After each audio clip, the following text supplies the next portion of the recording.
Saludamos a Andrés Treviño Luna, quien es director de Diversidad Sexual de Jalisco. Andrés, ¿qué tal? Muy buenas tardes. Buenas tardes, muchas gracias por invitarme aquí al foro para platicar de este tema. No, gracias por tomarnos la comunicación y veíamos desde ayer, Andrés, en la noche, pues manifestaciones exigiendo justicia en todos los rincones del país prácticamente. Así es, ayer vivimos algo que nunca habíamos visto en México, que fue una reacción muy contundente, una articulación colectiva en muy pocas horas, que logró que hubiera concentraciones pacíficas en los 32 estados de la República. Nunca habíamos visto una reacción de ese tamaño y creo que eso refleja la dimensión de la amenaza que significa el asesinato de la magistrada Osiel y su pareja para las personas de la diversidad sexual. Vivimos un contexto en el que hemos visto crecer los discursos de odio, hemos visto una escalada de la violencia digital. La magistrada era una de las personas que más violencia de esta naturaleza recibía y entonces definitivamente enterarnos de la noticia de su asesinato pues conmociona a todo mundo pues genera mucho temor y mucha confusión y mucha indignación que se salten a conclusiones no tan rápidas que no consideran otros elementos contextuales, ¿no? Quiero ser muy preciso en que yo no estoy asumiendo que tengo información de nada que tenga que ver con el caso, pero la información que sí era pública era que Osiel ya había solicitado ser inscrita en el mecanismo de protección de personas defensoras de derechos humanos. Las amenazas que Osiel recibía en las redes sociales eran públicas, las veíamos todo el tiempo, y que creemos, ¿no?, que dado ¿no?, el ojo público, el escrutinio público en el que su vida y su identidad de género estaban siendo constantemente cuestionadas. La naturaleza de su trabajo como magistrada electoral, las medidas de protección que ella había solicitado y el contexto generalizado de violencia que enfrentan las personas de la diversidad sexual en nuestro país, todos estos elementos tendrían que soportar una presunción de otras líneas de investigación que ni siquiera se han ventilado, ¿no? Se ha hablado una sola línea de investigación, se han resuelto de forma muy rápida, sin hacer investigaciones a profundidad, sin considerar los dichos de algunas personas vecinas, sin no incluir a la familia en algunos de los procesos. Entonces, no es que tengamos elementos para poner en duda lo que dice la Fiscalía, sin embargo, la narrativa prejuiciosa y elementos como la filtración de las imágenes y muchas otras cosas evidencian el prejuicio y el desprecio con el que se está tratando la investigación de la muerte de Osiel, que sin duda se había convertido en un ícono para las personas de la diversidad sexual, que había dado muchísima esperanza. Creo que lo más importante en esto es que Osiel era una persona que había demostrado a muchas personas de la disidencia sexual que se podía llegar a aspirar a puestos de toma de decisiones, que se podía ser exitoso independientemente de tu identidad de género, ¿no? Veíamos muchos tweets de gente que ponía asesinaron a la persona que mis papás me mandaban como referencia para decirme que sí me puede ir bien en la vida, y que definitivamente pues eso es muy doloroso para la población de la diversidad sexual, ¿no? Este no es un asesinato de una persona de la diversidad sexual cualquiera, ¿no? Podríamos casi estar hablando de un magnicidio por odio en términos de que era probablemente la figura política LGBT más visible en el país en este momento. Así es, Andrés, te saluda Dani Martín y eso que tú mencionas, pues ese del pensamiento colectivo es lo que hemos visto en estas exigencias de justicia en las manifestaciones a lo largo de la República Mexicana. ¿Consideras entonces que fue precipitada esta versión que ha emitido la Fiscalía de Aguascalientes? Y desde tu posición, ¿qué se puede hacer? Es decir, con los colectivos, con la presión social que se puede hacer no solamente en México, sino en América Latina, porque ya lo veíamos que Osiel pues era un referente.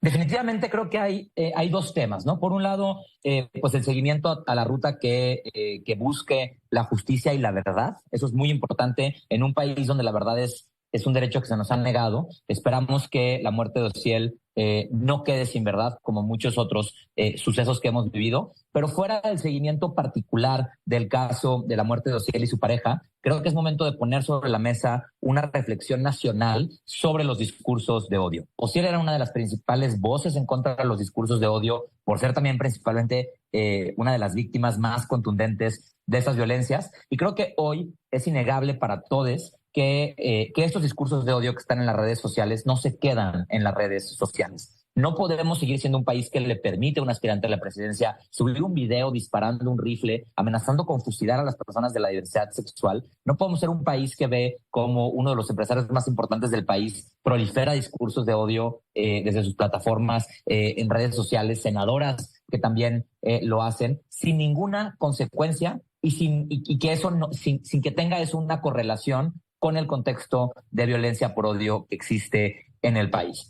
En toda la región de América Latina es muy importante avanzar en estas legislaciones, particularmente en México tenemos una legislación muy endeble que permite detener los ciclos de violencia antes de que lleguen a sus consecuencias fatales. Hoy solo la Ciudad de México y Jalisco tienen agravantes por odio en sus códigos penales. Justamente es complejo que la Fiscalía de Aguascalientes persiga el tipo penal de crimen de odio porque no existe en su código penal, porque ha existido esta omisión legislativa, pero no solo tenemos que pensar en las agravantes por odio a homicidio y lesiones, tenemos que tener una legislación mucho más profunda que nos permita identificar cómo ese odio surge en narrativas, en comentarios, en discursos que terminan escalando hasta este contexto, pues que lamentablemente hoy nos hace salir a las calles a honrar la memoria de la magistrada. Andrés, ¿qué significa la muerte de Osiel Baena para la comunidad LGBT+, por lo que representaba a la magistrada?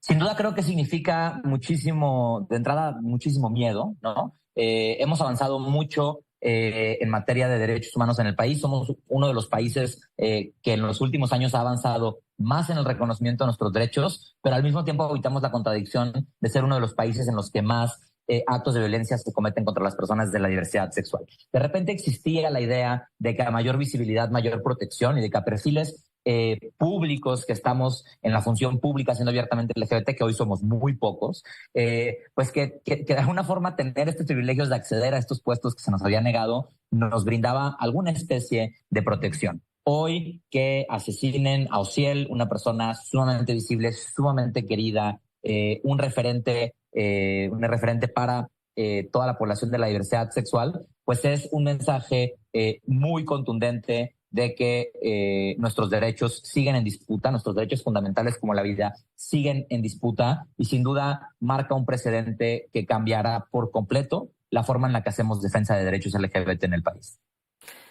¿Algo más ya para finalizar, Andrés? ¿Quisieras agregar algo?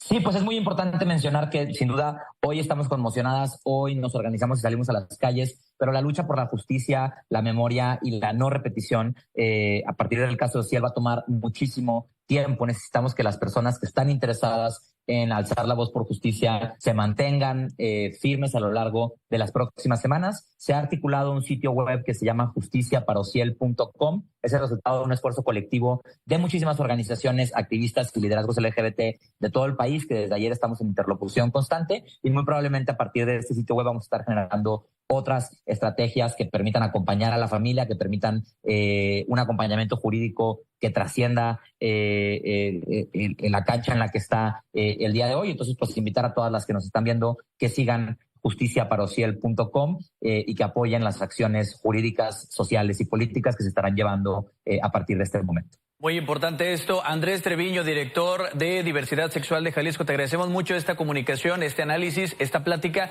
y por supuesto que vamos a seguir muy pendientes de esta exigencia de justicia por parte de la comunidad y toda la población, por supuesto, para la magistrada Osiel Baena. Gracias, Andrés. Gracias a ustedes y que descansen en poder Osiel Baena y su pareja.